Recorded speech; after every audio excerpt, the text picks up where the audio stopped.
কিছু মানুষ প্রায় সময় বলে থাকে যে শেষ রাতে স্বপ্ন দেখলে অথবা ফজরের পরে স্বপ্ন দেখলে সেটা পূর্ণ হয়। কোরআন হাদিসে এ ব্যাপারে কি বলে?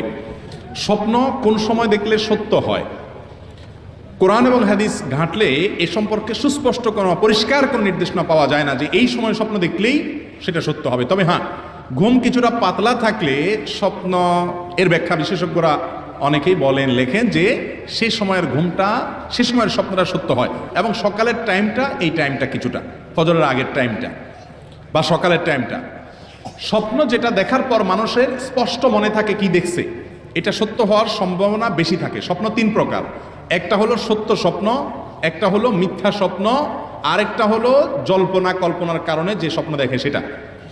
আপনি যখন বিদেশে যাওয়ার জন্য জল্পনা কল্পনা করতেছেন, ভিসা আসছে, জীবনে প্রথম বিদেশ যাবেন, ভিসার টাকা পয়সা দেওয়া হয়েছে, টিকিট হয়ে গেছে, অপেক্ষা আছেন, ডেট পড়ে গেছে, আপনি